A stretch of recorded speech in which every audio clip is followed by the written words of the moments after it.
Assalamu alaikum, dear democratic people at home and abroad. An election is not just about the day we cast our votes. What unfolds in the period leading up to the election is also crucial, as it sets the stage for what happens on the voting day. In the upcoming one-sided election on 7th January, a mere formality where the result of all 300 seats is predetermined, and Sheikh Hasina herself selects so-called winners. The pre-election environment is marred by state-sponsored violence and human rights violations.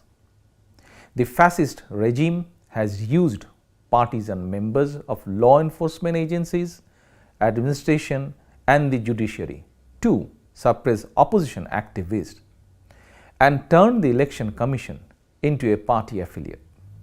This dummy election, which is neither inclusive nor participatory and commonly rejected by Bangladesh Nationalist Party BNP, 62 pro-democracy political parties and the people of Bangladesh, creates a mockery to the nation's democratic aspiration.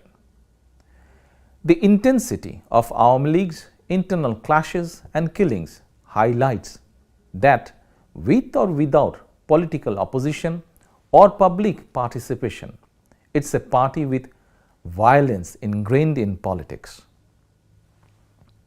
The tainted election in 2014 and 2018 and widespread irregularities in the by-elections over last 15 years prove that fair and credible election at any level is not possible under Sheikh Hasina. In 2014, Awami League grabbed automatic victory in over 50% seats, with not a single candidate competing against them.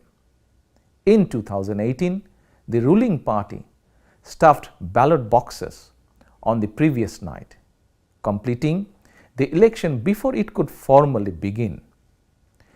In 2024, having no credibility domestically and internationally, they are creating dummy entities to show artificial inclusion, including participant candidates and political parties, and even fake voters and observers. Not only that, Awami League is pressuring 12.8 million people by threatening to remove their social and financial benefits if they don't vote. As an organized decision, the party is trying to compel voter participation nationwide by instructing them to submit their relief cards, as well as threatening to cancel their civic services, utility connections, national ID cards and home eviction. There are alarming reports of voter intimidation among government organizations. For example, Answer and Village Defense Party, who boast 6.1 million members, being instructed to secure votes for themselves and their families. Shockingly, the police higher-ups are conducting meetings with the ruling party leaders to increase voter presence by force. Coercive measures like postal voting for all government employees and local government manipulation with benefit threats underline unprecedented irregularities. These kind of manipulations were rooted in BNP's grand rally on last 28 October, which changed the political landscape. The regime resorted to conspiracy and brutally suppressed the people's mandate in favor of our peaceful and non-violent movement. Awami League, in collaboration with partisan section of the police, orchestrated pre-planned anarchy on that day. BNP leaders and activists at all levels were then falsely charged, including in a horrific police death by ruling party thugs. In the last 2 months, around 25,000 of our party members have been arrested and 28 innocent individuals have died, including 9 in the police custody.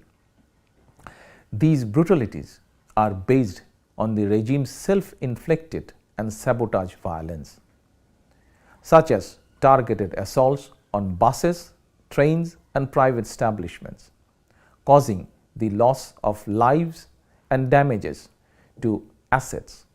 Despite Awami League's extensive history of arson attacks, the state apparatus manufactures false evidence to accuse BNP, engaging in a blame game to legitimize ongoing crackdown.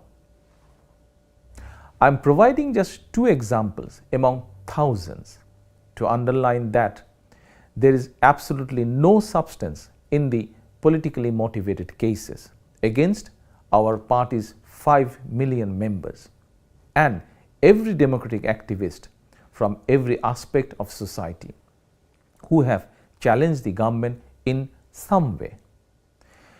The Agriculture Minister's recent statement that all jailed BNP leaders would be released if they agreed to participate in the election is a reflection of a sheer judicial injustice. On the other hand, the quick release of a BNP leader who compromised by meeting Hasina and received Awami League nomination with all charges dropped overnight reveals further erosion of the rule of law. Regardless of what transpires on 7 January, this Awami League government remains illegal and illegitimate. If autocracy clings to a globally integrated Bangladesh, it will have a spillover effect on our international friends and development partners. Hasina's attempt to retain power by force for a 3rd term would slide Bangladesh towards a one-party state, expanding its alignment with authoritarian governments and fostering further isolation from the democratic world. As the main opposition unifying the nation, BNP is dedicated to restoring the power that continues to be unjustly taken away but rightfully belongs to the people of Bangladesh. We pledge to align economically and strategically with democratic nations and institutions and implement domestic policies and initiatives to empower all Bangladeshis with freedom, equality and justice. Towards that goal, and with the support of the international community, the pro-democracy people of Bangladesh aim to ensure Sheikh Hasina's resignation and establish a neutral, non-party election-time government, paving the way for a real election, the election that will truly reflect the will of 120 million voters. Thank you all for your time.